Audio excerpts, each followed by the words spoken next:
Vamos a dar inicio entonces a la conferencia del maestro Gerardo Mendive Michelini, quien es profesor de Historia por el Instituto de Profesores Artigas de Montevideo, Uruguay, maestro en Investigación y Desarrollo de la Educación por la Universidad Iberoamericana de la Ciudad de México, candidato a doctor en Educación por la Universidad La Salle, también de la Ciudad de México. El maestro Mendive participó en cursos de la Universidad de Barcelona, la Universidad del País Vasco, así como en el Instituto de Estudios Pedagógicos de Somos Aguas en Madrid. Sus principales líneas de acción son los desafíos de nuestro tiempo, con una propuesta de reflexión educativa a partir del eje persona, familia, escuela y sociedad. Por ahí podrán ver por qué lo escogimos hoy como nuestro conferencista magistral. Tiene también una línea de acción relacionada con la pedagogía del relato, una alternativa metodológica para la labor educativa. La habladuría, crónicas y anécdotas de lo cotidiano, narración de pequeñas historias de la historia. Leer para vivir, espacios para compartir el gusto por la lectura. Un almacén de anécdotas, citas y afines. El maestro Mendive es uruguayo, sin embargo somos afortunados porque reside en México desde hace más de 3 décadas. Autor y compilador de más de 20 libros, entre ellos La educación familiar y sus desafíos, editado por México Paidós en 2005. Pedagogía del relato, una tradición siempre joven, editada por México, edición del mismo autor. La escuela y sus desafíos, editada también por el mismo autor en el 2008. Y Diccionario de citas, editado por México Algarabía Lectorum en 2013. Desempeñó cargos directivos en instituciones educativas de nivel medio superior, tanto en Uruguay como en México. Ha participado en congresos educativos en Argentina, Cuba, Guatemala, España, Estados Unidos, México y Uruguay. Coordinó cursos y talleres en la Universidad Nacional Autónoma de México, el Instituto Politécnico Nacional, la Universidad Autónoma de Aguascalientes, la Universidad de Guadalajara, la Universidad Iberoamericana, el Instituto Tecnológico de Estudios Superiores de Monterrey, el Instituto Tecnológico y de Estudios Superiores de Occidente, la Universidad de Monterrey, la Universidad Pedagógica Nacional y otras más. El maestro Mendive es ponente en eventos organizados por la Secretaría de Educación Pública, el Instituto Mexicano del Seguro Social, así como la Sociedad Mexicana de Pediatría y la Academia Mexicana de Pediatría. Participa también en instancias de capacitación empresarial. Ha sido invitado en diversos programas de radio y televisión. Es autor de un blog con el título Habladuría, donde se refiere a muy diversos aspectos de la vida cotidiana. Ha sido invitado a diferentes ferias del libro para compartir sus experiencias como apasionado lector. Imparte conferencias y talleres a futbolistas profesionales en equipos de primera división y la Liga de Ascenso. Actualmente desarrolla sus actividades en forma independiente como conferencista, así como coordinador de talleres en diversas ciudades y comunidades rurales. Hoy tenemos la fortuna de tener al maestro Gerardo Mendive y 2 de sus libros que se encuentran en exhibición y venta en la salida del auditorio. Démosle la más cordial bienvenida al maestro Mendive y le dejo la palabra. Bueno, muchas gracias. Muchísimas gracias. En particular a Dejire por la invitación y a todos ustedes por estar aquí. Vamos a tratar de aprovechar este tiempo que tenemos de tal forma que sin mucho preámbulo comencemos. Bueno, antes que nada, en cuanto al tema que eligen, esto que tiene que ver con la educación en la posmodernidad y los retos que se presentan, por lo menos para 3 instancias: familia, escuela y comunidad. como una labor de conjunto. Entonces, agradezco a quienes me invitaron y a partir de este momento los hago irresponsables de lo que aquí se diga. En educación ustedes saben que no existen unanimidades, de tal forma que sería absurdo pensar que uno tiene la neta, como decían los muchachos antes. Uno simplemente tiene una lectura hecha por muy distintos autores y es simplemente una síntesis entre tantas posibles. Critiquen, filtren, discutan todo lo que aquí se diga, sugerencia, no se pongan bajo las órdenes del gurú de turno. En educación, quienes más saben son ustedes en la medida en que conocen sus instituciones, conocen los alumnos que tienen, conocen la familia de sus alumnos, conocen los maestros con los que trabajan, conocen su proyecto educativo, de tal forma que los de fuera podemos invitar a reflexionar, provocar el pensamiento, pero mucho más allá de eso no. Decía José Bergamín, como soy sujeto, soy subjetivo. Si fuera objeto, sería objetivo. Pues sí, sabrán disculpar ustedes, pero al hablar de educación, de persona, de sociedad, no hay objetividad posible. No hay objetividad posible. Es decir, uno habla de cómo le fue en la feria. Y cómo le fue en la feria, es decir, las experiencias que tuvo como maestro, los compañeros con los que ha platicado, los maestros que tuvo en su vida, los golpazos que se fue llevando como docente, los éxitos que tuvo, en fin, todo esto, ¿verdad? Bueno. Y por último, no voy a cumplir con lo recomendado a todo buen conferencista, que es en primer lugar decirle al auditorio que están gravísimos problemas, segundo lugar sugerir que uno conoce la solución y en tercer lugar venderles la receta. No hay receta posible en todo esto. Y Philippe Meiraux, pedagogo contemporáneo francés que mucho recomiendo, por cierto, a quien trabaje con adolescentes, a quien trabaje en educación y quien trabaje en adolescentes en particular, dice, la respuesta fácil nunca será fácil de hallar, pero es mejor así. Las respuestas simples a problemas complejos solo pueden levantar sospechas. Pues sí. Pues sí. Cuando a alguien le presenta una solución muy fácil para un problema que es complejo, hay algo que falla. O el problema no era complejo o la solución no es tal, ¿verdad? De tal forma que entonces lo que se van a presentar aquí son criterios, reflexiones, en fin. Y como van a ir muchas indirectas, muchas para ustedes, tengo una ventaja, no conozco a ninguno de ustedes, con lo cual nadie puede decir, esto lo dice por mí. Así que a quien le quede el saco, como dice el dicho, vamos a ponérnoslo. Y como buen ejemplo comienzo conmigo. Jordi Martí, un maestro catalán, dice, ¿qué manía tienen algunos en dar consejos educativos a los docentes de aula cuando se han largado de ella? Son muy cansinos. Procuraré no olvidarme que fui maestro de aula, que fui director de un CCH aquí en México, coordinador de un CCH en particular hace muchos años. Voy a tratar de tenerlo presente, porque si no muchas veces en estas pláticas uno dice, qué padre lo que está diciendo, pero cómo se nota que este cuate hace años que no está en un salón de clase, o hace años que no recibe a un padre de familia, ¿verdad? Bueno. Y Antonio Navalón comenta, no conozco mayor gesto de soberbia que creer que lo que uno piensa puede interesarle a alguien más, pero por lo menos hay que intentarlo. ¿Puede? Qué curioso, todo acto educativo es un ejercicio de soberbia. Cuando uno llega con los alumnos, ¿por qué yo voy a suponer que esto les va a interesar a ellos?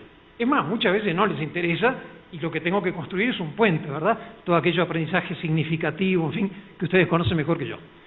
Y Sor Juana Inés de la Cruz no podía faltar. No estudio por saber más, sino por ignorar menos. El docente permanentemente está en búsqueda. Los años de experiencia sí ayudan, pero también pueden perjudicar. Porque nos ponen en la mirada lo que alguien llamó la telaraña de la rutina. Y entonces uno puede ser que ya no ve nada, o solamente ve lo que quiere ver. Como había afirmado Luke, si la realidad no coincide con mis palabras, malo para la realidad. Y a veces algunos de nosotros, sin querer, nos situamos en esa posición fundamentalista frente al acto educativo. Francisco Luis Bernardes, porque después de todo he comprendido que lo que el árbol tiene de florido vive de lo que tiene sepultado. En educación no hay milagros. En educación lo que está es el trabajo día a día. En educación lo que está es el esfuerzo. Y muchas veces un esfuerzo que hay que esperarlo, que los resultados no son inmediatos, con lo cual quien coma ansias el trabajo educativo y menos a nivel de prepa creo que sería recomendable. Por lo cual les pido disculpas, como dice Simone Leys, algunos juicios no condenan más que su autor, así que tal vez alguna cosa dura que se diga es para mí. Y por último, Catherine Lecuyer, una educadora muy de moda, por cierto, señala el secreto del éxito de la industria del consejo empaquetado. Sí, gente a la que se les paga por decirnos exactamente lo que hemos de hacer y lo que no. Procuraremos zafar a esto de los consejos empaquetados. Bueno, ahora me pregunto, bueno, ¿y cuáles son los supuestos de los cuales parto pensando que sirve estos encuentros que tenemos entre docentes? Bueno, el primer supuesto lo tomo del maestro Miguel Ángel Santos Guerra, que dice: a 20 centímetros que separan dos aulas, de un lado del tabique, en primero A, hay un profesor feliz y entusiasta que hace felices a sus alumnos y a todos aquellos a quienes mira y toca. Y del otro lado del tabique, en primero B, hay un profesor amargado que contamina con su tristeza todo lo que toca y mira. Y tienen el mismo sueldo, la misma asignatura, el mismo número de alumnos, parecidas familias, el mismo director, el mismo inspector o supervisor, el mismo delegado, el mismo consejero, el mismo ministro. Este para mí es el primer supuesto por lo cual creo en esto. Si el afuera, la sociedad o la familia, determinara el trabajo educativo, entonces estos actos no tendrían sentido, más allá de la cultura de la simulación. La sociedad y la familia influyen, claro que sí, sería una irresponsabilidad de parte mía decir que no. Pero le tengo una extraordinaria noticia: influyen pero no determinan. Y ese es el pequeño gigante espacio de libertad que tiene cada una de nuestras instituciones. Cada uno de ustedes como directores, cada uno de ustedes como maestros. Esa es la paradoja de la educación. Con lo cual, primer supuesto. Segundo supuesto. Oye, el mismo Miguel Ángel Santos Guerra. Claro, sería más fácil trabajar con alumnos motivados, con familias colaboradoras, con equipos entusiasmados, con directivos competentes, con autoridades inteligentes y responsables. Pero claro, no siempre es así. Y es en esos casos donde más hace falta el coraje, la paciencia y la sabiduría de los profesionales de la enseñanza. ¿Por qué traigo este segundo supuesto? Porque muchas veces en los docentes, sin querer, parece que tenemos un paraíso educativo. Y aquel alumno o aquella familia que se distancian del paraíso educativo nos viene a generar problemas. No, está bien. Yo, igual que usted, maestro, yo quisiera que todos mis alumnos tuvieran las inteligencias múltiples que la escuela requiere. Yo, igual que usted, quisiera que todos los alumnos vivieran con familias integradas, con padres enamorados como al día siguiente de la luna de miel, con situación económica favorable, con un entorno cultural estimulante, pero muchas veces no es así. Muchas veces no es así. Este es el segundo supuesto. Ojo, desde mi punto de vista creo que no nos toca a nosotros enjuiciar el afuera. O sea, nos toca nuestra vida política. Claro que sí, cada quien participe, tome su compromiso, lo que sea. Pero en cuanto al salón de clase, el momento que el alumno llegó, tiene que haber una aceptación, ahora sí diría Ortega y Gasset, de él y sus circunstancias. Cuando el alumno siente, o mejor dicho, no se siente aceptado, ahí estamos en problemas. Ahí ya arrancamos con problemas. Y le pido un favor, maestro.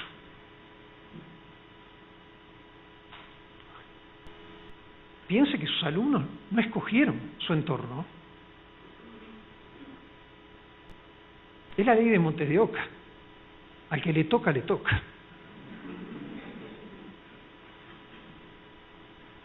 Y usted y yo estamos allí para enfrentar lo que nos llegue. Sin renunciar a que quisiéramos las mejores condiciones. ¿Estamos de acuerdo? Ok. Tercer supuesto. Cambio. Ahora sí voy a Philippe Meiró. Los pedagogos, y recuerden que en Francia cuando hablan de pedagogos hablan de maestros, los pedagogos siempre tienen la sensación de estar en el frente. Y en efecto, están permanentemente librando una batalla. Y la están librando sobre todo porque deben recordar sin cesar, y primero ante sí mismos, que nadie, y subrayo lo de nadie, está destinado al fracaso ni condenado a la exclusión. Este es el primer supuesto para Meiró de un educador. No, es que este alumno no es para la escuela. ¿Y de dónde sale esa afirmación tan temeraria? Y disculpe, maestro, va sin anestesia, pero ¿con qué derecho usted formula un juicio tan categórico? Con lo cual, dice Meiró, todos pueden aprender y crecer en distintas dimensiones, en distintas... estamos totalmente de acuerdo. Claro que sí. Claro que sí. Segundo, el objetivo de la transmisión de la cultura no puede ser seleccionar a los miembros de las élites. O sea, si el primer principio no aplicara, entonces la educación simplemente selecciona a los integrantes de las élites. Y si fuera así, además creo que ahí hay, responsabilidad compartida. Algunas de nuestras escuelas, donde van alumnos de una situación económica acomodada, por decirlo menos, con el paso de los años se convierten en dirigentes sociales. Yo no digo que toda la responsabilidad después de su actuación caiga en la escuela, pero sí que una parte tiene que ver con la escuela, sin duda. Sin duda. Con lo cual no me meto en el fenómeno de los mis reyes, ustedes lo conocen mejor que yo, pero es algo que hoy está muy presente en nuestras sociedades. Se debe ofrecer a todos la posibilidad de acceder al placer de pensar y al poder de actuar. Me parece maravilloso esos dos conceptos. Placer de pensar, dijo Meiró. Cuando el pensar parece entre nuestros alumnos algo aburrido, algo tedioso, algo que no motiva, me parece que acá hay un problema. Parecería que no estamos acercando dos palabras que son primas hermanas, el saber y el sabor. Si el alumno no descubre el sabor del saber, estamos en problemas, y va a hacer las cosas porque miedo al examen, miedo a la segunda vuelta, miedo a reprobar. Pero qué distinto cuando encuentra el sabor del saber. Con lo cual habla Meiró sin miedo, el placer de pensar. Y habla de otra cosa, el poder de actuar, el poder de dar su opinión, el poder de buscar instancias de participación. Ustedes me dirán, que eso complica nuestra realidad educativa. Estoy de acuerdo con ustedes, la complica. Pero hoy día es imprescindible. Aquel alumno del pasado, que tuvo grandes méritos, yo acá no estoy para hablar mal de la educación del pasado, no, la educación del pasado tuvo cosas muy buenas, pero también tuvo otras. Pero aquel alumno resignado, aquel alumno callado, aquel alumno donde si llegaba el director y me presentaba, mire, es el maestro Gerardo, va a estar con ustedes hasta junio del año 2018. El solo hecho que me presentara el director, a mí ya me investiga de autoridad. Ese mundo, con los adolescentes de hoy, se acabó. Ustedes y yo nos tenemos que ganar la autoridad todos los días, por la calidad de nuestra chamba. todos los días. Usted dirá, era más fácil antes. Sí, estoy de acuerdo, era más fácil antes. Ahora, si los deja a ustedes contentos, piensen que esto, ya que les interesa el tema familia, escuela, comunidad, piensen que lo mismo pasa en la familia. Les pongo un ejemplo. Usted tiene un alumno, Emilio Martínez. Hace unos años, y con Emilio Martínez usted tenía broncas severas. Usted llamaba al padre. Venía el padre a la escuela y usted decía, mire señor Martínez, tengo problemas con su hijo. Está muy grosero, está muy agresivo con su compañero, no estudia, no tiene responsabilidad. Se lo vamos a mandar a su casa un par de días. El señor Martínez decía, de acuerdo maestro, déjenlo en mis manos. Y ojo, no estoy haciendo un monumento al pasado, porque sus manos a veces eran literales, De tal forma que cuando volvía Martínez Jr. a la escuela, los maestros teníamos una expresión en nuestra jerga, tal vez los maestros grandes se acuerden, cuando decíamos, volvió hecho una seda. No sé si se acuerdan de eso. Eso definía un antes y un después. Hoy ustedes tienen problema con Martínez Jr. La primera bronca que tienen es encontrar al padre. La primera, para empezar. Si está, si mantiene la familia, o se vive en otra ciudad, por razones, ojo, a veces razones más que comprensibles, o en otros casos no, si formó otra familia y se olvidó de la familia primigenia, en fin. Vamos a ponernos optimistas, lo encontramos a Martínez. Segundo problema que tenemos es que venga a la escuela. ¿De dónde saca tiempo? A veces porque está muy ocupado socialmente, otras veces por razones económicas. Si falta la chamba me descuentan, maestros. Si me piden yo, me descuentan el día. Vamos a ponernos optimistas. Lo encontramos y vino. Y cuando decimos, mire señor Martínez, fíjese que tengo un problema con su hijo, está muy grosero, muy respondón, no trabaja. El señor Martínez nos mira con cara de lástima y dice, maestro, yo también tengo problemas con mi hijo. ¿Qué hacemos? A esto, porque en este mundo globalizado no inventamos nada nosotros, A esto en Europa le llaman la inhibición de los agentes educativos. Con lo cual entonces el maestro muchas veces se siente solo, se siente con falta de acompañamiento, se siente con falta de respaldo. Y ahí se va a meter en el lío a que el maestro dice, esto a mí no me toca. No, no te tocaba. Es más, estoy de acuerdo contigo, si quieres firmamos un manifiesto. Lo deseable es que no te toque. Pero hoy te toca dar un nuevo modelo de autoridad. Y tal vez donde diga, no, esto afuera, tal vez lo hacen. Acá en mi aula no. Acá en el salón de clase. Nos vamos a meter un poquito en eso, si el tiempo nos da. Solamente para repasar, porque pregunté qué porcentaje de ustedes había estado en Tlatelolco cuando hicimos la plática hace un tiempo, cuando la de Giro organizó el evento hace unos meses, me decía que muchos de ustedes, simplemente para recordar, recuerden que nuestros idearios, sin meterme en la parte académica de las materias, digamos, son enormemente ambiciosos. Queremos una educación centrada en la persona, valores humanos, tanto personales como comunitarios, y para quienes no estuvieron en aquella ocasión me van a preguntar, pero Gerardo, ¿por qué cometiste ese error tan absurdo de poner valores humanos? ¿No alcanzaba con poner valores? Sí, pero con esto de que en nuestras ciudades aparecen vehículos que dicen transporte de valores, y lo que llevan es lana, por las dudas lo aclaro, ya desde aquel entonces. Buscamos integrar aportes culturales universales, por supuesto, con la esencia y la tradición mexicana. Buscamos la formación de la conciencia social. Buscamos la superación de uno mismo en un ambiente de cooperación, ya no de competencia.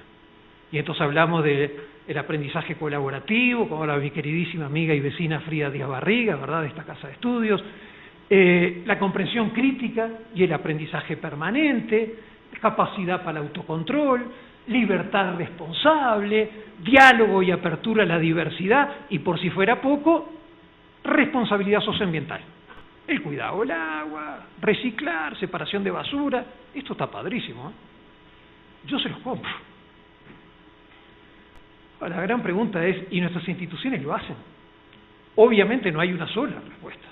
Sí, no. Porque eso es la misión, es el ideal, al ideal puro nunca vamos a llegar. pero hay quien hace lo posible por acercarse y hay quien vive en una cultura casi paranoica. Es más, una cultura de la simulación, para ser más claro. Esto es lo que yo digo. En junta de padres, a los alumnos. Ahora, lo que yo hago es otra cosa. Es más, muchas veces nosotros como docentes pasa lo mismo. Si me escuchan a mí en mi rollo, es precioso. Ahora, si entran a mi salón, capaz que ven contradicciones muy severas, entre lo que yo estoy diciendo aquí arriba y lo que hago en el aula. Con lo cual, decía Germán Dehesa, claro, él no lo decía para educación, pero se lo toma buen Germán. Lo que sucede es que entre la teoría y la praxis suelen presentarse brechas muy similares al Cañón del Colorado. Pues sí. Por lo tanto, ahí es donde nos preguntamos, bueno, ¿y en qué mundo estamos educando familia, escuela y sociedad? Y recuerden que en la oportunidad entonces que tuvimos en Tlatelolco habíamos presentado un cuadro, muy rápidamente, donde diferenciamos lo que era la modernidad de la posmodernidad. No lo voy a repetir, para no cansarlos a ustedes, pero simplemente 2 o 3, nada más que para ponernos en sintonía. Preocupación preponderante. En el pasado interesaba mucho el interior de la persona. El alma, el espíritu, los valores, las virtudes, como decían los griegos, como ustedes quieran. Hoy día en la posmodernidad lo que importa más es lo externo, es el cuerpo, es el cómo te ven, es el afuera. De ahí que para muchos de nuestros alumnos y alumnas en prepa, no la tienen fácil. Digo, esto, dejen la categoría y pásenlo a su salón de clase. Esa chamaca que no es agraciada para los niveles de belleza que se manejan hoy día. Que es más gordita que lo que hoy dicen los modelos de belleza. Que además tiene un poco menos de lana en su familia que la media de su grupo.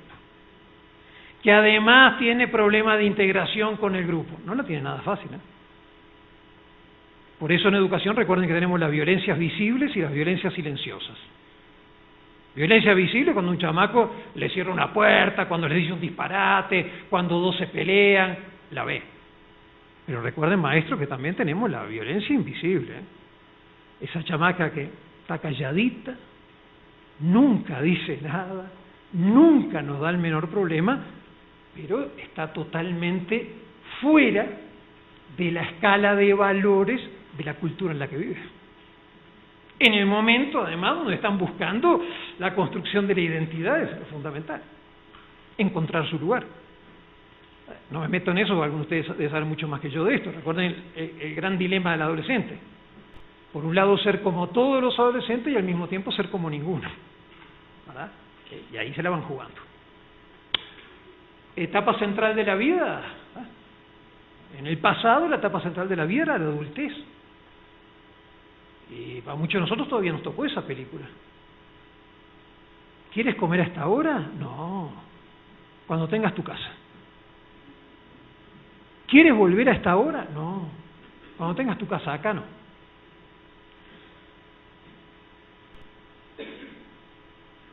Tan es así que cuando llevamos a los niños vestidos a la fiesta, los llevamos vestidos de adultos. Y todavía nos quedan restos de esto.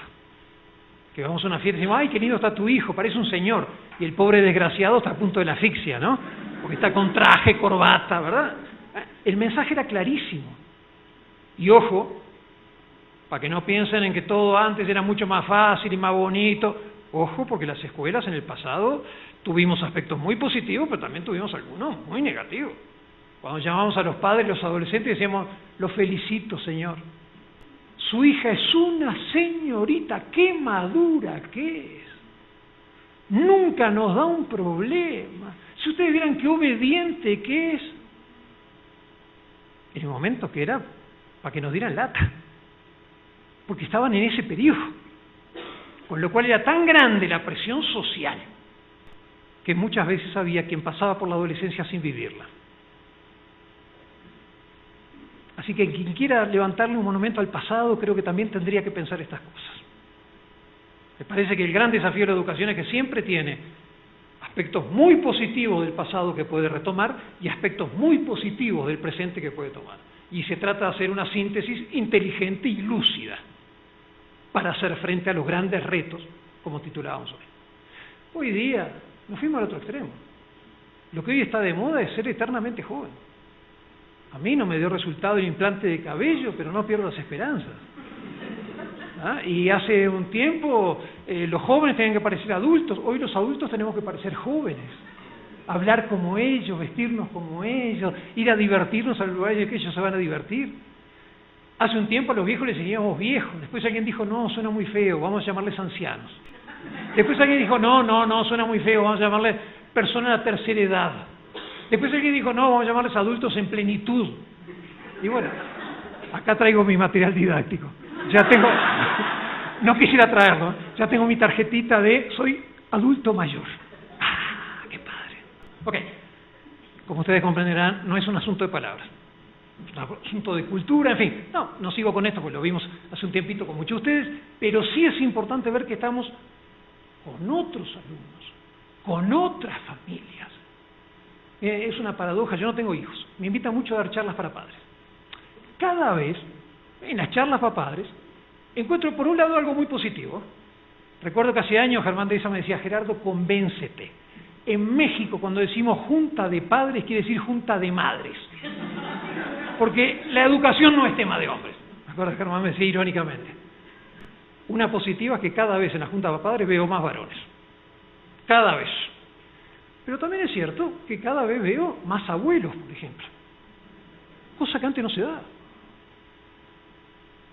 Veo más pareja del mismo sexo. Ahí está. Si yo estoy de acuerdo o no, es algo que al auditorio le preocupa muy poco. Está bien que yo tenga mis opiniones al respecto, pero lo cierto es que hoy estamos frente a un nuevo escenario educativo. Y claro, Manuel Gilantón, mayores investigadores de educación del Colegio de México, Manuel Gilantón dice que en México, en relación a la educación, origen casi siempre quiere decir destino. Y como decían que venía algún maestro de educación pública, por supuesto que de CCH también lo menciono. Ojo con esto. Una sociedad justa, dice Marina, es aquella que disminuye las diferencias del azar. Es decir, si naciste en un hogar rico o en un hogar pobre. Y si naciste sano o naciste enfermo. Sociedad justa sería aquella que disminuye esto, el azar. Manuel Gilantón dice no. En México, y me animaría a decir en América Latina, origen casi siempre quiere decir destino. Dime de qué familia vienes, yo te digo más o menos a dónde vas a llegar. Dime a qué escuela fuiste, miren qué grave el tema, yo más o menos te digo a qué nivel vas a llegar, a qué nivel societal vas a llegar. Si Gilantón hubiera dicho en educación origen siempre es destino, cerramos y nos vamos. Con lo cual, fíjense qué curioso.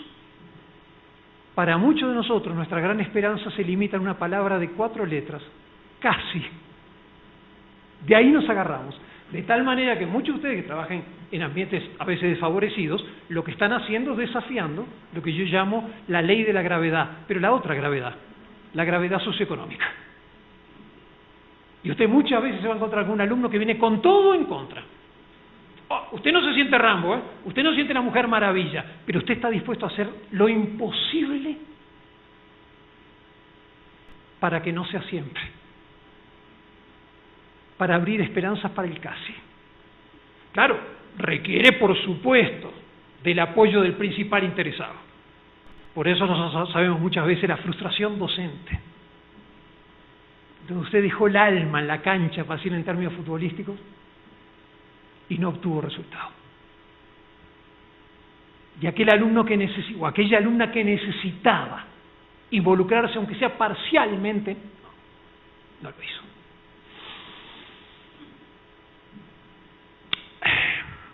Y bueno, por ahí ustedes saben que se dice que vivimos en algunos aspectos de nuestra cultura caracterizadas por el Kleenex. Esto apareció en una revista, es anónimo, una revista titulada Misión Joven, ¿Por qué el Kleenex? Y porque vivimos una sociedad desechable, símbolo de la práctica de usar y tirar en esta sociedad de consumo.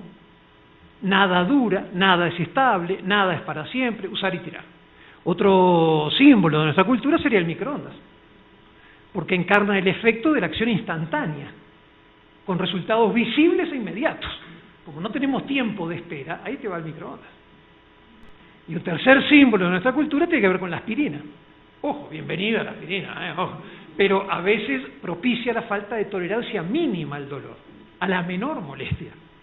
El analgésico rápido, el remedio inmediato, la huida de todo lo que sea dolor y sufrimiento. Y nuestros jóvenes están creciendo en este ambiente. Con lo cual no es que ellos sean malos, no, son producto de su cultura. Y por supuesto ahí les pongo la pregunta, ¿y hoy cuáles agregaríamos? Teléfono celular, otros dispositivos tecnológicos, ¿qué simbolizan a nuestros jóvenes? En fin, sé que va a tener momentos de debate. Y Krishnamurti decía, hace ya muchos años, no es signo de buena salud el estar bien adaptado a una sociedad profundamente enferma. Me parece que está muy claro. La sociedad de hoy tiene aspectos maravillosos. Vamos, integrémonos a ellos. Pero la sociedad de hoy también tiene aspectos muy enfermos. Bueno, muy bien. Tenemos que hacer una cultura de la resistencia.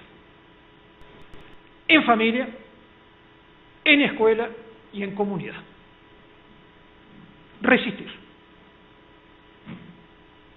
Usted me dirá, ¿es difícil? No, difícil no. Es dificilísimo. ¿Tiene un costo? Sí, tiene un costo. Pero ojo, también tiene un costo dejarse llevar, Si alguien tiene dudas, salga a la calle, Vea cómo estamos. A veces es curioso que nos encontramos y ¡ay, qué horrible! ¿Cómo llegamos a esto? Como que los marcianos nos hubieran metido en esto. No. ¿Cómo llegamos a esto? Hicimos todo prolijamente para llegar a esto. Inmejorablemente para llegar a esto. Con lo cual ahora no se vale fingir ingenuidades que por edad ya no nos tocan. ¿Cómo llegamos a esto? Qué horrible.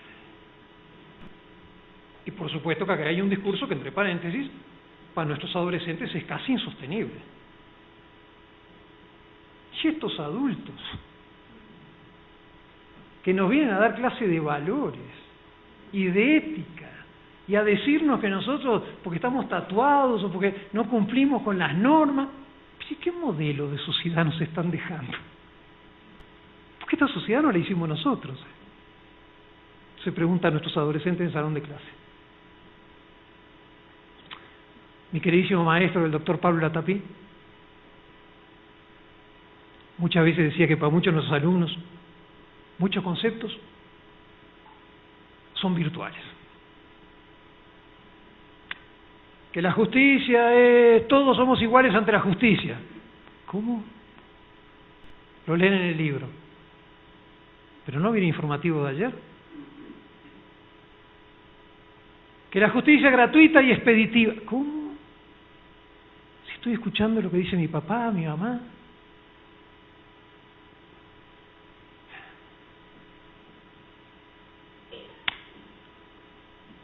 Y Miguel Ángel Santos Guerra dice, ahora que estamos terminando la temporada de lluvia, bueno, cuando usted tiene una gotera en su casa, tiene varias soluciones. Una es poner una cubeta en el suelo, ahí donde cae el agua.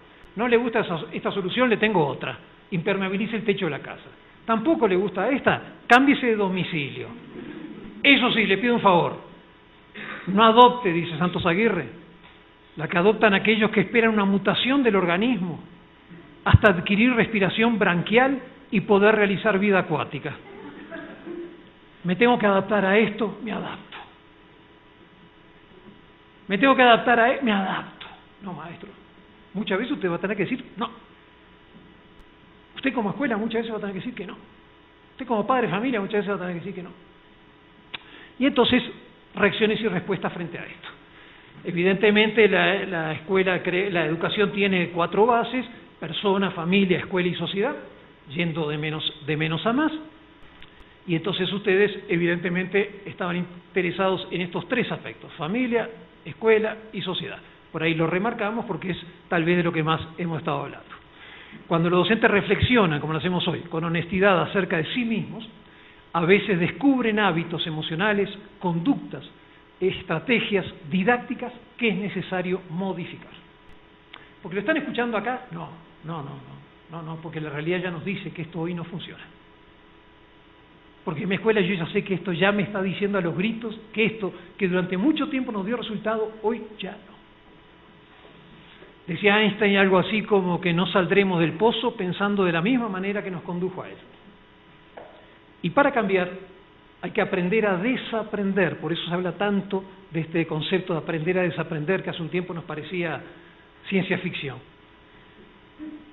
Y Arnoldo Krauss, el doctor que escribe en Universal los domingos, dice, uno se entera que algo ha aprendido cuando se responde a determinada situación de otra forma. Es decir, si uno viene a eventos como este, o a cualquier otro, incluso eventos internos de su escuela, no estoy diciendo fuera, pero después de esa jornada de capacitación seguimos haciendo lo mismo, algo falla. Entonces no hubo aprendizaje. Y ustedes saben que esa es una bronca que a veces tenemos los maestros. Llego a comienzo de año, pusieron algún curso de capacitación, de actualización, y pregunto, ¿qué vamos a tratar este año? Evaluación, maestro Gerardo. ¿Otra vez evaluación? Pero yo ya tomé 5 cursos de evaluación. Sí, pero el tema es que muchas veces esos 5 cursos no impactaron mi práctica. Y esto pasa con evaluación, y esto pasa con disciplina, y esto pasa con motivación, y esto pasa con adolescencia. Con lo cual entonces el tema no es tanto el curso, sino en qué forma estamos llegando.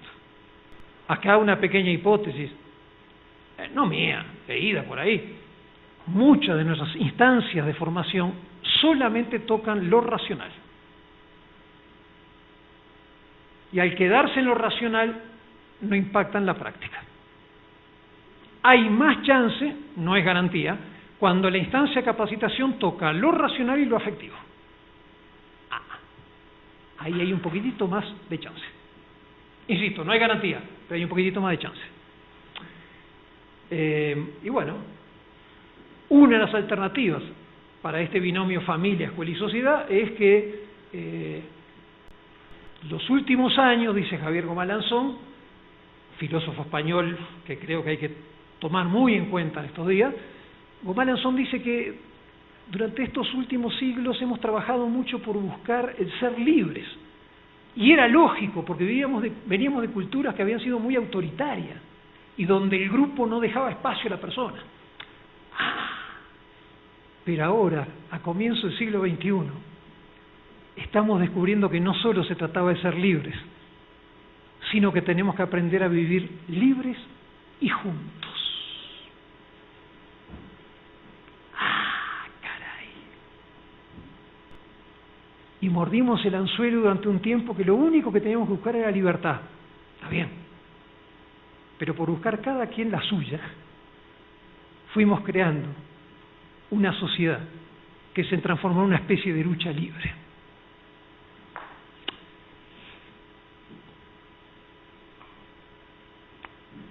Es necesario, dice el mismo Santos Guerra, que la institución educativa se abra al aprendizaje, que se haga preguntas, que sea sensible a la crítica, que analice sus prácticas. De lo contrario estará condenada a la rutina, al individualismo y al fracaso. La escuela no tiene solo la tarea de enseñar. Para poder hacerlo adecuadamente, tiene que aprender. Las instituciones inteligentes aprenden siempre. Las otras tratan de enseñar con excesiva frecuencia. Durísimo, con esa estocada final que nos da Santos Guerra. En este mundo de la posmodernidad, su escuela, usted como maestro, yo como maestro, tenemos que estar aprendiendo permanentemente. El día que usted y yo digamos, ya la sé de todas, ese día en bien de la educación, abandonemos el aula. Por suerte, la vida es pródiga de quitarnos la zona de comodidad. Y seguramente usted empezó este año lectivo 2017-2018 sintiéndose el maestro estrella o la maestra estrella. Y le llegó un alumno de esos dificilísimos, para ver si como ronca duerme. ¿No que usted es la estrella? Demuéstrelo conmigo. O un padre de familia, o una mamá, o una familia. De esa que cuando usted pensó que ya sabía manejarse con todo, esta le viene a decir que no, que no, que usted todavía tiene que formarse, que buscarle, que buscar caminos, que buscar alternativas. Bueno, el primer caso del maestro, el ideal al propio maestro, es lo que llamamos incompetencia inconsciente. No sé que no sé. Ese está en el paraíso. Ese está en el paraíso. Y usted le pregunta, ¿y cómo está maestro en su clase? Padrísima, director, padrísima, buenísima. Y sus alumnos están todos motivadísimos, dire. Y usted entra y dice, ¿y este maestro dónde es? ¿De dónde sacó esto? La mayoría de los maestros, felizmente, no estamos en ese. Estamos en el otro escalón. Incompetencia consciente. Somos conscientes que muchas cosas las sabemos, pero muchas cosas las desconocemos. Y ahí es donde llega la formación permanente, que surge de, en primerísimo lugar, la reflexión sobre la propia práctica. Me parece que eso es de donde más aprende el maestro. Más que de curso, más que de conferencia, más que de charla, más que de llamados a la dirección, de que analice su propia práctica, de que lea los signos de lo que está pasando en el aula, de que sus alumnos no se motivan como estaban motivando hace un tiempo, de que los trabajos que se presentan no son de buena calidad, de que hay estrategias que tienen que cambiar. Una segunda instancia, el diálogo crítico y fraterno con los colegas. Ya no aquello de cada maestrito con su librito. Tú no te metes conmigo, yo no me meto contigo. No, vamos a aprender en conjunto. Maestro, usted es muy bueno para disciplina. No me da chance de observar. A ver cómo le hace, yo tengo muy mal control de grupo. Maestro, usted que es buenísima en evaluación, me ayuda un poquito, fíjese que yo no le sé mucho por dónde. Tercero, consulta de libros, revistas, sitios de internet y, por supuesto, talleres, conferencias, congresos, pero lo pongo, fíjense, a último nivel. Ok. Y recuerden el triángulo de Renzo Titone, triángulo clásico. Para ser docente lo primero que hay que conocer es la materia que estás enseñando. Saber todo, no, nadie sabe todo, pero un mínimo. No sabes el mínimo, ponte a estudiar. Pero con esto no alcanza. Porque a esto que Titone llamaba los principios lógicos, hay que agregarle el conocimiento del alumno que tienes enfrente. Y es lo que él llama los principios psicológicos del aprendizaje. Por eso a veces en prepa nos encontramos con extraordinarios profesionistas que son muy malos maestros. O sea, manejan los principios lógicos, conocen como nadie su materia, pero desconocen al adolescente que tienen enfrente. Desconocen la cultura de los alumnos que tienen enfrente. ¿Quién de nosotros no recuerda un extraordinario médico que fue muy mal maestro de anatomía? Un extraordinario arquitecto que fue muy mal maestro de dibujo. Y entonces, claro, cada quien tiene que hacer su propia, ahora sí que currículo de mejoría docente. Habrá quien le fallen los contenidos y tenga que ponerse a estudiar mucho, porque le cambiaron de año, porque antes daba matemáticas primero y ahora está dando matemáticas en tercer semestre. Bueno, póngase a estudiar. Otro, su problema no es el qué, el cómo, las estrategias, la didáctica. Para otro el problema será la empatía con los alumnos. Y me apresuro a hacer el comercial. Recuerden que empatía no solo ponerse en el lugar del otro, sino es ponerse en el lugar del otro y volver al lugar. Porque a veces hay maestros que creen que ponerse empatía es ser un adolescente más. No, compadre, bastante tenemos para tener un adolescente profesional todavía en la escuela. ¿Ah? Con lo cual tienes que volver a tu lugar de maestro, pero sí comprendiéndolos. Vocación, satisfacción con la tarea, sentirte a gusto con lo que estás haciendo. Área relacional, con los directivos, con los colegas, los administrativos, buenas comunicaciones. coincidencia con el proyecto educativo y con el ambiente institucional, y vínculo con las familias, y síganse. Esto es una propuesta simplemente. Seguramente ustedes tienen materiales que les permiten hacer algo mucho mejor que esto. Esto es simplemente un punto de partida. Y usted en el salón de clases se va a encontrar básicamente con 3 tipos de alumnos si le hacemos caso a la curva de Gauss, a la normal. Usted se va a encontrar con un pequeño grupo de alumnos con muchas dificultades, en su materia o en general. Se va a encontrar con la mayoría de los alumnos que están en medio. Y se va a encontrar con un pequeño grupo de alumnos que son brillantes, que a los 10 minutos de su clase el alumno ya sabe dónde usted quiere llegar dentro de 40 minutos. Son esos alumnos que de repente usted deja el examen y a los 10 minutos dice, maestro, terminé. Y usted le dice, revisa, ya revisé, maestro. Vuelve a revisar, ya revisé, maestro. Con lo cual ustedes mismos se meten en una bronca. Si lo dejan salir, porque este cuate aburrido va a empezar a dar lata con el compañero que está dando clase al lado. Y el compañero al lado después le va a pasar la factura a ustedes. Bastante bronca tengo en mi clase, no me manden alumnos de fuera. Si no lo dejan salir, este pobre desgraciado está sentado 35 minutos diciendo, ¿qué hago? Y como ustedes le enseñaron que hay que ser solidario y socorrer al necesitado en caso de necesidad, de repente escucha de atrás, Luis, las 5, Luis. O Margarita, las 7, Margarita. Y Margarita ya está en un conflicto de valores. Porque por un lado ustedes le enseñaron que no hay que copiar, pero por otro lado le enseñaron que hay que ser solidario. Bueno, si me dan a elegir dentro de la lógica adolescente, elijo ser solidario, sin ningún lugar a dudas.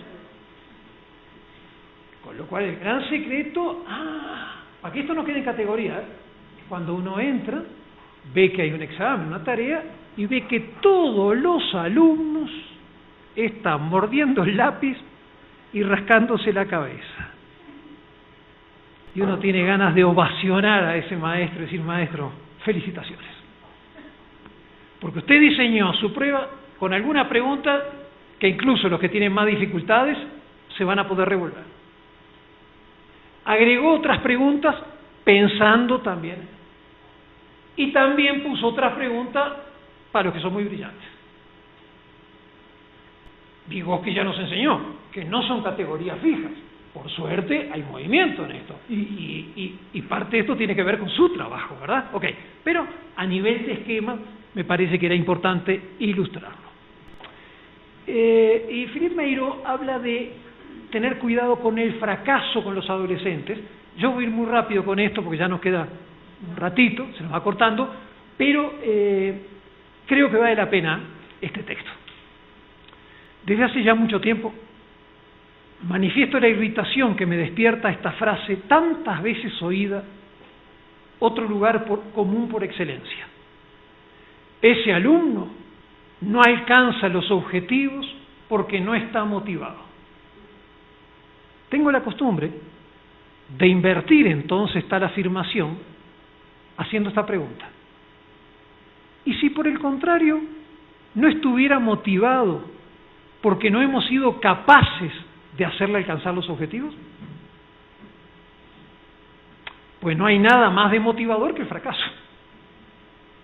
Sobre todo cuando se repite y cuando uno se enquista y va resignándose progresivamente a considerarlo una fatalidad.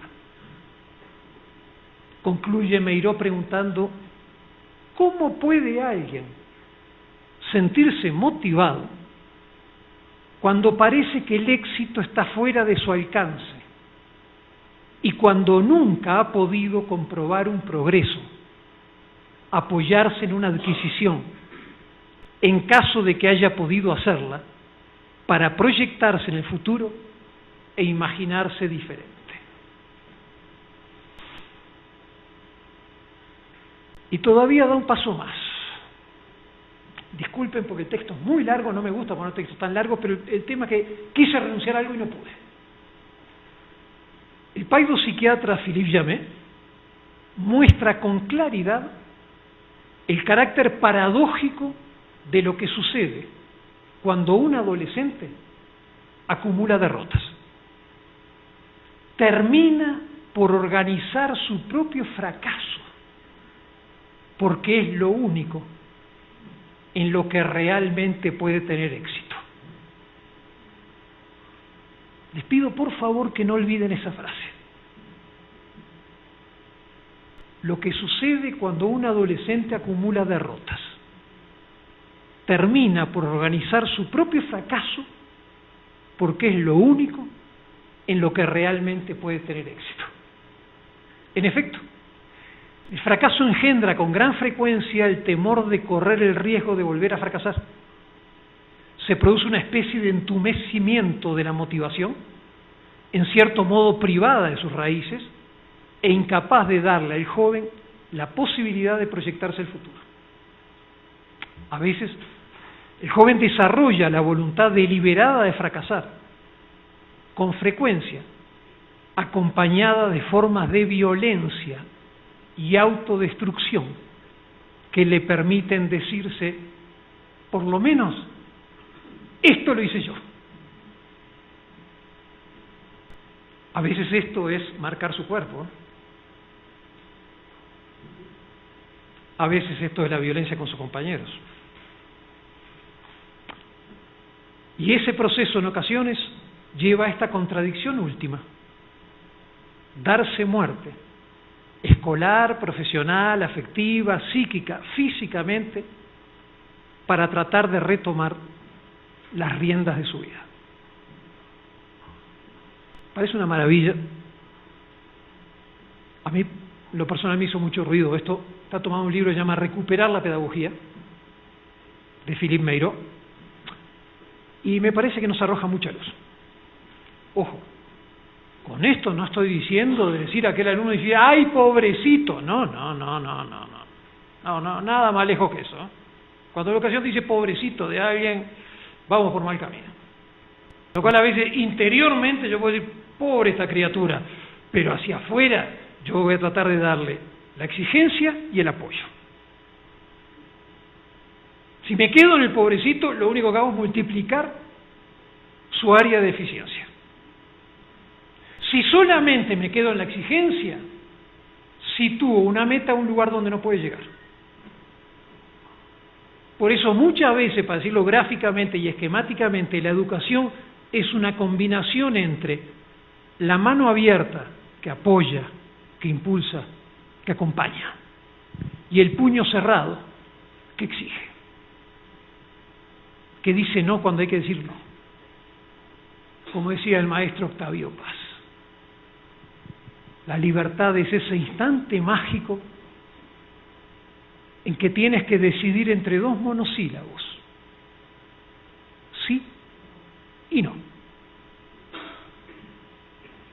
O como también decía el maestro Octavio Paz, hay que soñar con las manos. ¿Tienes un sueño? Ponte a chambear por él. ¿Tienes un proyecto en la vida? Ponte a trabajar por él. Que te lo traigan envuelto para regalo, no, eso solo aparece en la publicidad. Como ustedes comprenderán, me daría ganas de quedarme en esto y ya, pero no, vamos a avanzar un poquitito más. Marcelo Viñar es un paisano mío, uruguayo, un psicólogo ya muy viejo, que hace poquito, ya retirándose, sacó un libro sobre adolescencia. Y él decía, hay que hilar fino en relación a desistir de ejercer la función tradicional de autoridad, para ver cuándo esto es progreso y cuándo debilidad. No hay peor golpe que el que alguien se da empujando la puerta abierta. Me encantó esto. Hoy día que parece que nos cuesta tanto a los adultos ser autoridad, el adolescente, uno de sus primeros derechos es tener adultos que sean autoridad frente a él. No digo que sean autoritarios, que sean autoridad. Si en la casa, si en la escuela, si en la comunidad no hay autoridad de los adultos, que nadie se llama engaño, ahí no hay libertad. Lo que ahí es abandono. Por eso Viñar lo dice tan claramente, no hay peor golpe que el que alguien se da empujando la puerta abierta. El adolescente tiene todo el derecho del mundo de empujar, de resistir, de ser indisciplinado, de resistirnos a nosotros. Pero si no tiene a alguien enfrente, esa puerta termina en el vacío. Y parece que algo de esto está sucediendo en una cultura que pasó muy rápidamente del autoritarismo al abandono de la autoridad. Agrega Viñar, nuestra generación debe expresar sus verdades y certezas y no rehuir, como ocurre a menudo, la confrontación generacional. Soy maestro adolescente, sé que en muchos momentos les voy a caer pesado. Sé que en muchos momentos no los voy a aplaudir. Sé que en muchos momentos mi opinión no les va a resultar simpática. Si uno quiere ser permanentemente populista, digamos, el trabajo con adolescentes no es el más indicado. Uno no le va a enseñar a ellos a ser adolescentes, que parecería que esa vez es lo que algún maestro quiere hacer. Dar clase de adolescencia a los adolescentes. No, no jueguen. Eso lo saben ellos. Eso lo saben ellos. La salud no es ausencia de conflicto, decía Blecher, sino el desafío de hacerlo fecundo y productivo al servicio de la vida. Ahí está la historia. Entonces, cuando hablamos de retos y desafíos hoy para la educación, claro que tenemos muchos. ¿Es malo? No, no necesariamente malo. El tema es cómo hacemos con esa conflictividad para hacerla fecunda y productiva. Para ponerla al servicio de la vida y no al servicio de la muerte, como está tan presente hoy en nuestra cultura. Y acá parece que a veces la escuela hemos ido perdiendo terreno. Ojo, no soy de los que culpa a la escuela de todo, no. Porque a veces hay accidentes viales y nos dicen las autoridades políticas, maestro, la culpa tienen ustedes que no dieron educación vial. Y hay problemas de decir, maestro, el problema tienen ustedes que no han dado educación para la salud o educación sexual. Y hay falta de valores, maestro, ¿por qué no tienen un programa de educación en valores, 2 horas a la semana, para que no pase la corrupción que tenemos hoy en nuestra sociedad? Entre paréntesis, el doctor Pablo Latapí decía, la expresión educar en valores es un pleonasmo, porque educar implica valores. Con lo cual, si usted me dice que tiene 3 horas a la semana en valores, mi pregunta, decía el doctor Pablo, es ¿qué hace el resto de la semana? Porque usted educa en valores desde que llega al salón, desde que saluda, desde que entra en un conflicto entre sus alumnos, desde que atiende padre de familia, desde que resuelve una bronca entre maestros, desde que prepara sus clases. Ya, cuando nos vamos acercando al final, porque si no estas cosas son feas de decir, y peor de escuchar, y sobre todo para los que la tuvieron que escuchar 2 veces. Recuerden que hasta no hace mucho tiempo, si mi alumno llegaba tarde, yo no lo dejaba entrar. Pero si yo llegaba tarde, como maestro, no pasaba nada. Si mi alumno no estudiaba para el examen, yo lo reprobaba. Pero si yo no preparaba mi clase, no pasaba nada. Eso tiene un nombre: impunidad. Se nos está cayendo a pedazos. Hay quien todavía no se dio cuenta, pero esto se está cayendo a pedazos. Y yo diría felizmente. Si un consejo puedo dar, me dice Marcelo Viñar, es que nuestras dudas e incertidumbres no nos paralicen, no nos lleven al desistimiento. ¿Vamos a tener dudas? Muchas. ¿Vamos a tener certeza? Muchas. Yo no sé ustedes, pero muchas veces en el salón de clase cosas que antes decía con toda seguridad, hoy las pongo en signo de interrogación. Y desde ahí tengo que trabajar. Y de repente le estoy dando un rollo muy bonito a una alumna o un alumno sobre responsabilidad, y por dentro una voz me dice: Gerardo, ¿y por qué esto no lo aplicaste ayer en tu casa?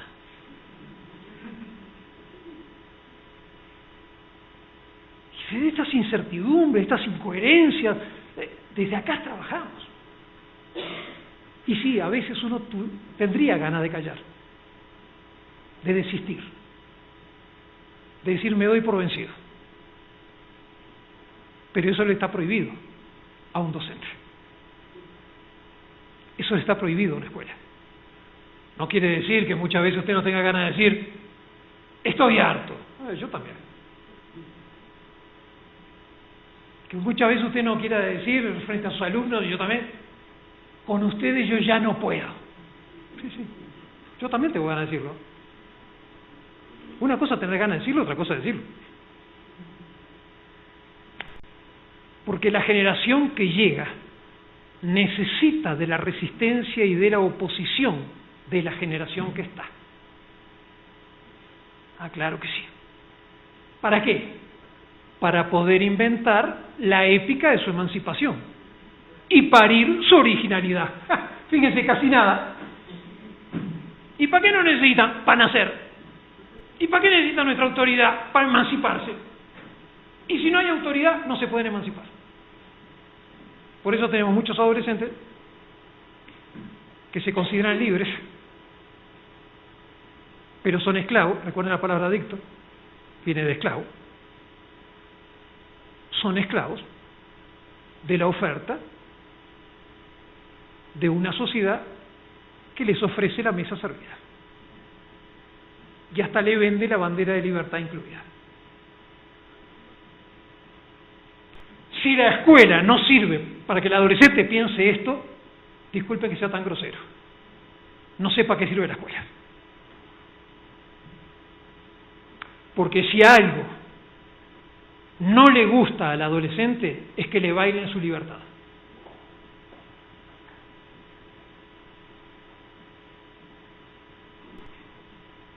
Y me parece que a veces esto no... tenemos tarea con esto.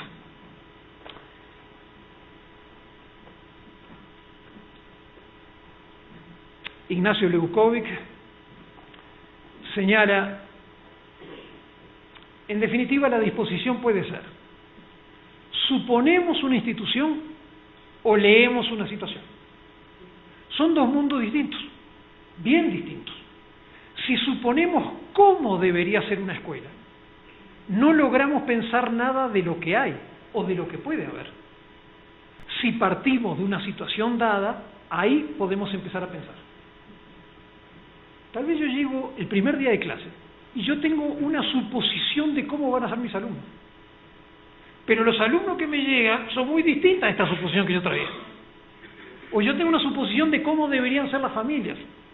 O yo tengo una suposición de cómo debería ser el adolescente de hoy. Está bien que tenga mis suposiciones, se vale. Pero no puedo trabajar desde las suposiciones. Debo trabajar desde la realidad. Tener la valentía de romper las suposiciones y bueno, si yo hubiera esperado esto, no me llegó esto. Yo hubiera querido esto, no me llegó esto. El famoso propedéutico o semestre cero que ponían las universidades antes, ¿verdad? Bueno, todavía algunas no tienen, ¿no? Yo espero que el alumno que terminó prepa llegue así. Bueno, pero muchas veces los maestros universitarios veían que no llegaba así. Bueno, ¿qué decían? ¿Empezamos igual? No, vamos a poner un semestre cero.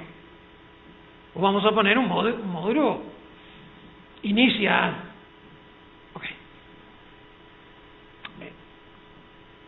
Esto apareció hace poco en el periódico El País, sobre qué esperan los adolescentes españoles de los maestros. Seguramente en México alguien hizo una investigación de esto, yo no la tengo, por eso cito esta, pero me imagino que en esto de la globalización no va a haber mucho cambio. Los adolescentes quieren, en primer lugar, un maestro que se preocupe por el alumno. Me voy por orden. Que muestre entusiasmo, que conozca su materia, que sea comprensivo, que sea simpático, que sea justo, que sea paciente, que sea cercano, que escuche, que sea respetuoso y que sea puntual.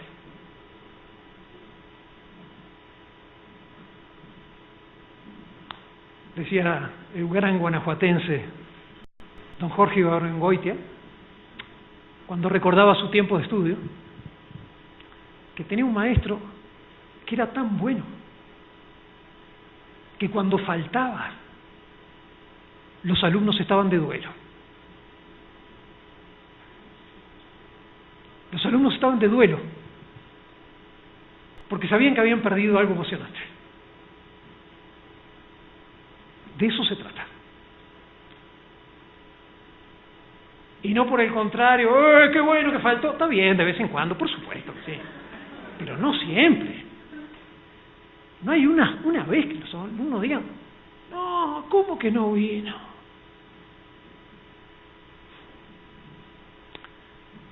En síntesis, necesitamos maestros que estén físicamente presentes, pero con esto no alcanza.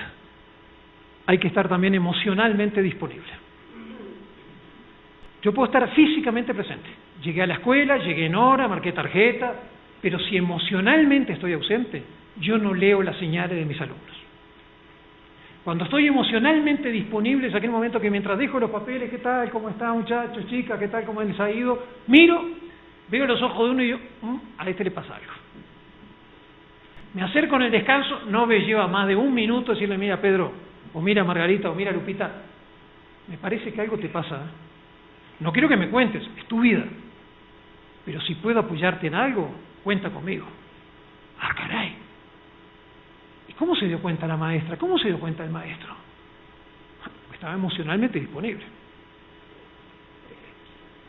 Entre paréntesis, a diferencia de los anuncios, no aplica restricciones. Con lo cual, si usted es mamá y papá, me parece que pasa lo mismo. Usted puede estar en la casa, pero si usted no está emocionalmente disponible, puede ser el último en enterarse de una situación de su hijo. Si yo no estoy emocionalmente disponible, puedo ser el último en enterarme de una situación de mi alumna. Y a eso en México le llamamos a toro pasado. Ah, ¿cómo no nos dimos cuenta? Ahí estaban las señales. Los adolescentes dan señales permanentemente, como todo, permanentemente. Y bueno, ¿qué requerimos en primerísimo lugar? No se vale sentir la comunidad educativa desde fuera. Cuando trabajamos en una institución educativa, estamos dentro. Ustedes verán que cuando yo me enojo con México, digo, en este país no se puede vivir. No digo mi país, me puse fuera. Cuando me enojo con mi familia, digo, es que en esta familia ya no se puede vivir, me puse fuera. En esta escuela ya no se puede trabajar, no es mi escuela, me puse fuera. Si lo que a ustedes les interesa es crear esa alianza entre familia, escuela y comunidad, acá no hay nadie fuera. Acá todos estamos involucrados de muy distinta manera. Y ahora sí, queda un minuto. Recuerden que cuando hablamos de educación hablamos de distintos entornos. Un primer entorno es el salón. Por eso el comienzo en el primer supuesto, ¿no? Un tabique de diferencia, de un lado un maestro y en el otro lado el otro. Dentro del salón, un maestro soberano. Un maestro pone las normas, crea una atmósfera, colabora en la atmósfera, contribuye, pone un nivel de exigencia. Al mismo tiempo está el ambiente institucional. Toda la escuela. Toda la prepa. Todo el bachillerato. Todo el CCH. Y también, obviamente, está el entorno social. Cuanto más resistencias tenga el aula y cuanto más resistencias tenga la institución, estos alumnos estarán más preparados para hacer frente a los desafíos de su tiempo. Cuando menos resistencia haya en los dos primeros niveles, la influencia social será mayor. Bueno, por ahí como siempre nos queda mucha cosa por el camino. pero llegamos al final. Les agradezco enormemente. No sé si están atentos o se durmieron, pero bueno, en cualquier caso, tuvieron la delicadeza de no roncar, lo cual siempre se agradece. Muchísimas gracias, muchas gracias, muy amables.